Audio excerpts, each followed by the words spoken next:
was a time, long ago, when a wise king sat upon a mighty throne. For many years, his realm grew and prospered, and the people lived under skies of peace and plenty. Yet there came a day when the rumor of war reached the ear of the king. He gathered his finest knights about him and assembled a great host. On the western reaches of the realm, the two armies met. As the day neared its end, the king, his brother the prince, and 6 of his bravest knights repulsed the final charge of the enemy. The day was won, but with the death of the prince, the kingdom was without a champion. As the king and his captains neared the walls of the great city, the entire realm turned out to cheer their return. All right, let's go, gentlemen. Mount up. Show starts in 1 minute. Where's the rest of the squires? Let's go.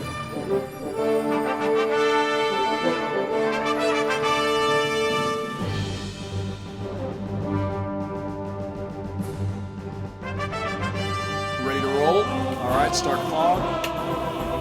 Pyro set. All right, and here we go.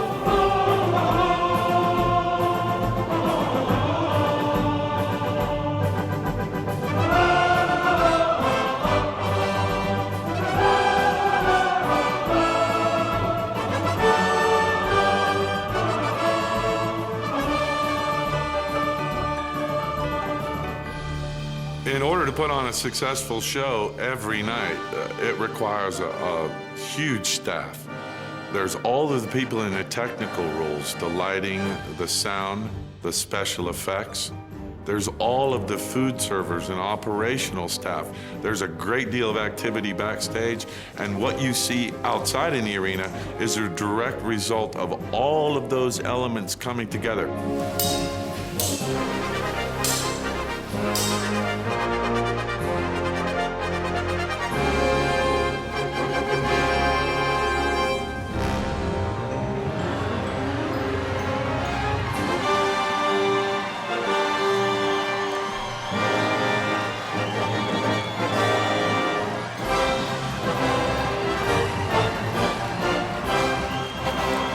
This is the overture to my Medieval Times music.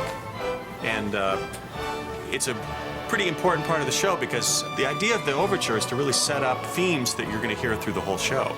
I tried to do something exciting, something big and important, but also there's an element of fun in this music, I hope, because that's really what the show is about.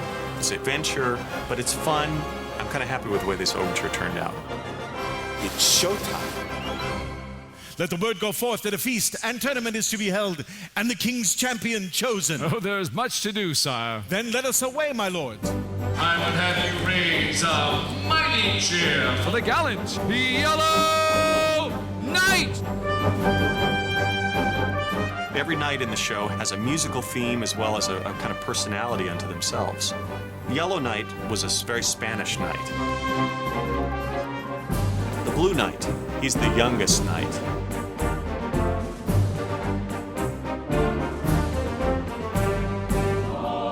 The Black and White Knight, he's a warrior priest. The Red and Yellow Knight is quite confident, full of himself sort of way, but there's a fun side to the Red and Yellow Knight.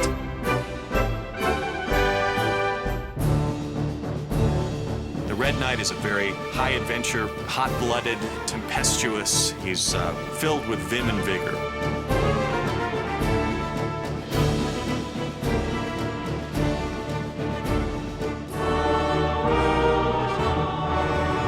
The Green Knight is a mercenary, and his loyalty is whoever pays him the most. These knights' themes really represent a real difference in medieval times, that they really wanted personalities for each of the knights. And now, Your Majesty, the members of your court have arranged some entertainment for you and your guests with your permissions. By all means, my lord, let the entertainment begin. Herald, some of the guards to open the gates.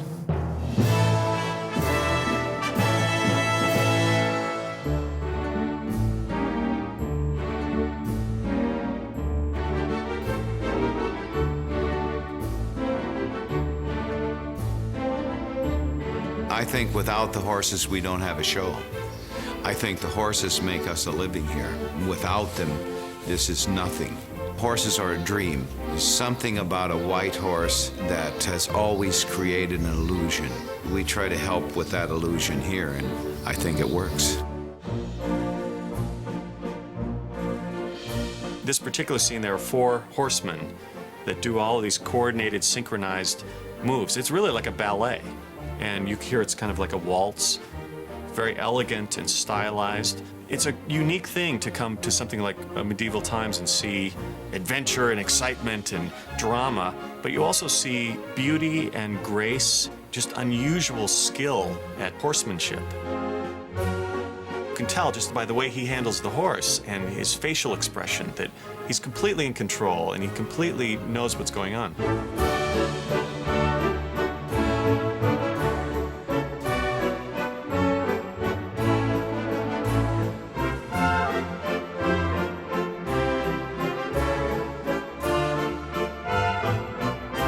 There is one thing about training a horse is you cannot train a horse to do something that he doesn't already naturally do in nature. So all you're doing when you're really training a horse is taking what he naturally does in nature and putting a cue to it. I mean, you can make him lay down and sit up and pick things up and rear and bow and back up and go up and down steps. It's unlimited.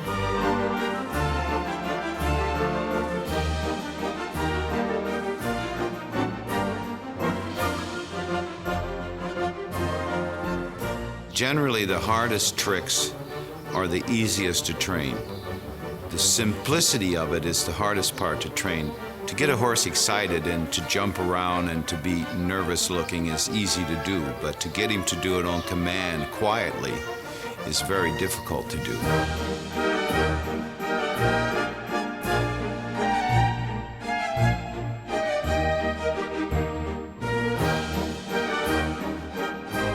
Start the horses at 3 years old, the Andalusians, and then they go up to 16, 17 years old. By the time they're about 15, 16, 17, we start trying to find them homes or take them to the ranch. It's Chapel Creek. It's owned by Medieval Times, and we raise our own horses there. When we just had 1 or 2 castles, you could buy horses from other people. It's a lot harder to supply 7 castles with 10, 12 Andalusians at least per castle. So they decided to buy this ranch in Dallas, and they raise their own Andalusian horses there. It's a gorgeous place. It's really neat because when the sun comes up, you have all the moisture in the air, so you get that kind of like a little rainbow, smoky kind of effect. Babies are all out there, and they're funny because something will set them off, and one will start bucking and kicking, and then the other one will take off, and then they all take off and run. It's just really neat because it's so pretty out there. We're looking for a star in a horse. He has to have a certain presence and a certain energy and a certain level of beauty and charisma. That translates to the audience. Just any horse won't do. He can be made into a star, but he has to have a certain thing to begin with, or none of it works.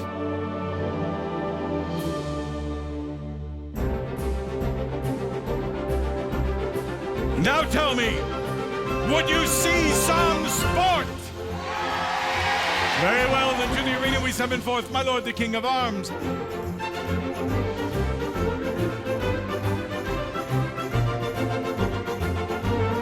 As far as the games go, they were performed at tournaments for the enjoyment of the audience, but it also honed all their skills with the weapons they'd be using in the combat. We do water balloon class where they have a water balloon and they have to throw it back and forth, so they learn to keep their balance and handle things in their hands without jerking the horse in the mouth.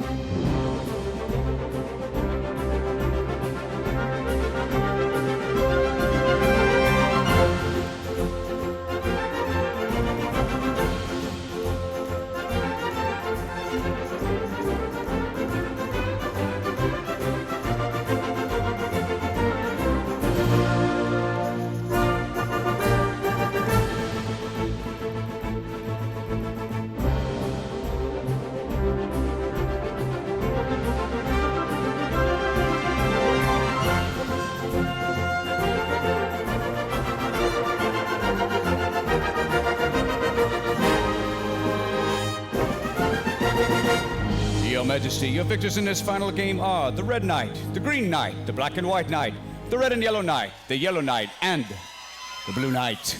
My lord, let the victors ride forward and receive their due.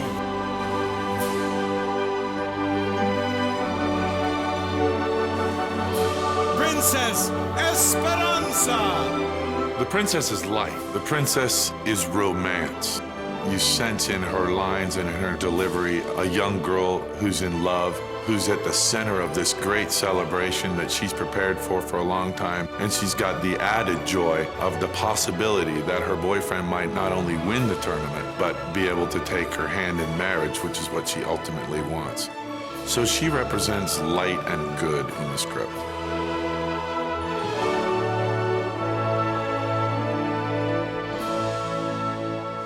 And now, Lord Marshal, you have our leave to retire the knights and see that they are prepared for the joust. And they shall be prepared, your grace. My noble lords, you have leave to retire. My lords, my ladies, raise a cheer for the Knights of the Realm!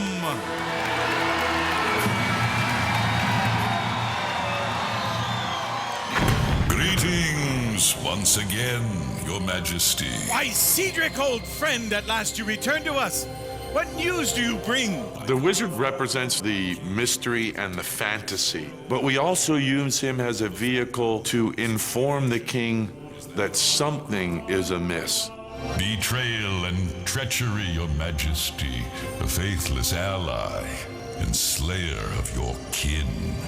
Tell us what you have seen. The prince, slain unjustly by a rebellious hand, by the finest knight in your service. Impossible! Yet beware.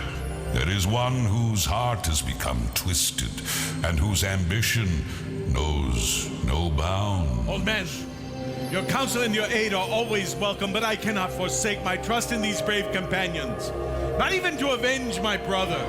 Yet fear not, Your Majesty. The death of your brother shall be avenged.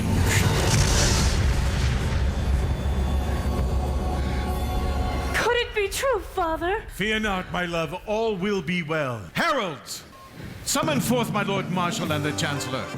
The wizard is also a tool of theater to cover operational requirements when they're going backstage. He's a transitional scene between the two things.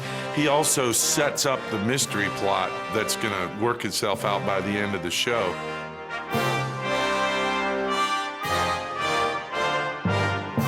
Take your places. At the trumpet's blast, lay on.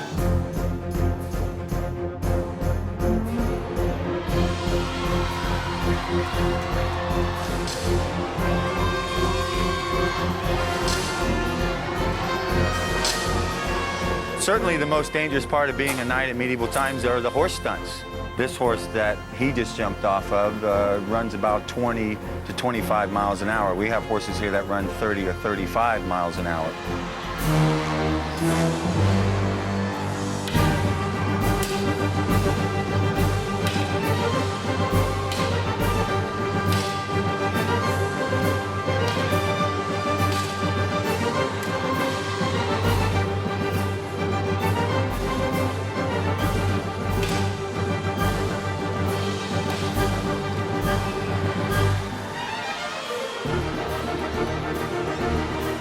This is all an era of hand-to-hand combat.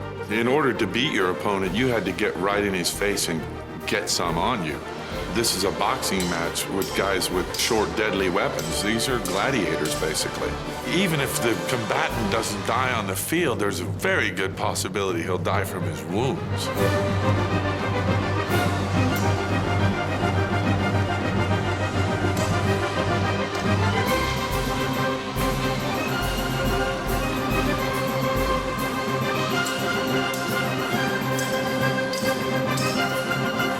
The weapons that we use here are fully functional. They could be used in a real fight. We dull the edges so they won't cut you if they do hit you, but you could see by the nicks and the gouges that we do hit quite hard.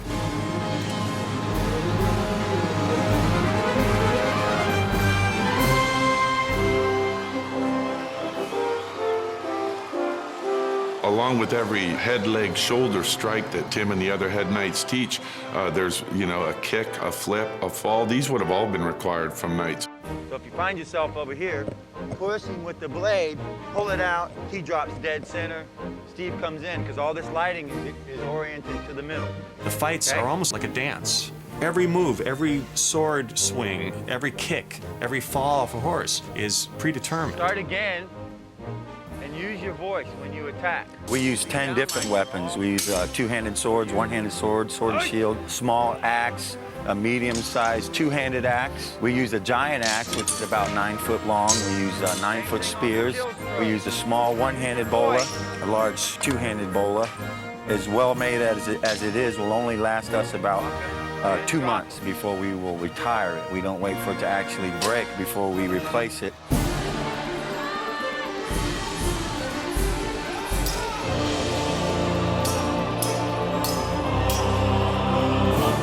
The most difficult weapon to use is the one-handed sword fighting on horseback, obviously, because you have to ride a horse and your opponent has to control his horse and you're having to sword fight at the same time. So it's one of the most difficult things to learn is to fight safely on a horse because you have to fight so hard, but you have to ride easy.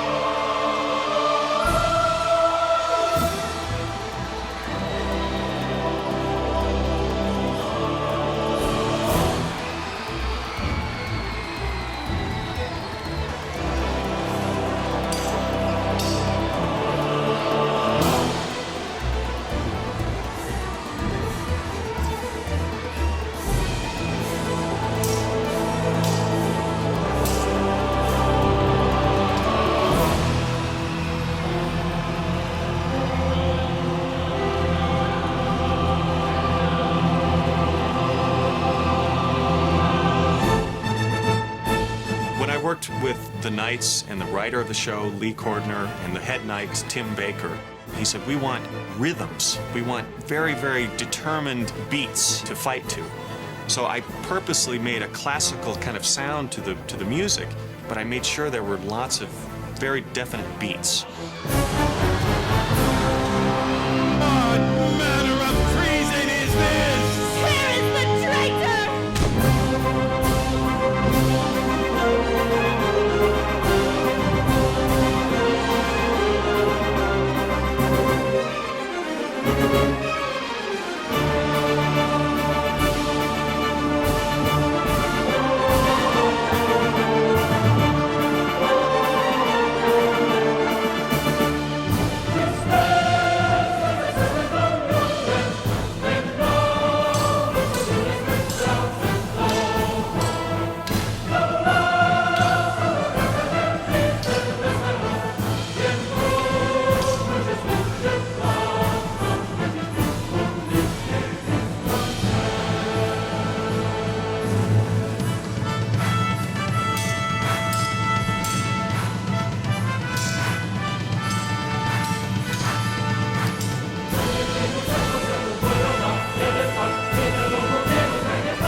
Your sword. Stay there, Blade. Squires, seize this wretch. Bind his hands tightly. Bind them quickly. Now, drag this dog to his feet and stand him before the justice of Alfonso the Conqueror. The dogma here at Medieval Times is safety, safety, safety, and you achieve that through practice, practice, practice. Lord Marshal, I have given you my respect and my friendship, and in return, you have betrayed my trust with murder and treason. You will beg for my mercy now, on your knees. And that's when you say no or never or I kneel to no man. On your knees! Never! Champion, teach this is ignorant when you put the dirt on your some foot. manners. And the dirt, in the face. Okay, and then I'm like, then you hit me. Ooh, and down we go. Now, fall all the way back, and then you guys pop me up again. Okay? Anytime I hit, you just keep pulling me up. We have ridden together for many years and fought countless battles side by side. Your fate now rests in my hands. When I'm in the middle and I've got the sword and I'm listening to the whole thing, and he says, what are we gonna do? But what path remains open to me now? We're gonna kill him, right? We're gonna kill him. He's gonna die, right? Let me do it. I wanna do it. We're gonna kill him. I'm trying to get everyone else involved in the whole let's kill him thing. Ladies, shall he live or shall he die? And you shall die! Executioner! Come forth, my lord, perform your grisly office. Lay on the lash, my dread lord.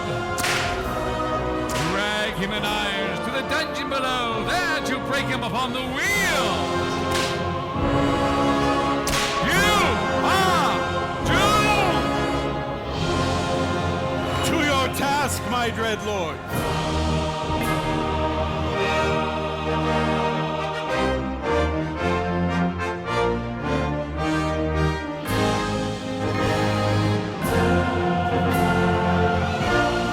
It's chivalry, romance, You have captured my heart. fame, honor, fortune, glory. But until you see it performed live with real weapons, real horses, the clash of arms, the smoke, the fire, all of that has to be seen live. Understanding these are real people in real situations fighting with real weapons on real horses. There's nowhere else in the world that you can live that experience. Safe travel, and pray you return here soon to Medieval Time! There was a time long ago when peace and goodness concealed a dark secret. A betrayal is revealed. The wizard predicts doom. A princess professes love. And the crowd celebrates with their king. A tournament reveals more than just victory. It's an all-new spectacle. And it's happening now at Medieval Times Dinner and Tournament.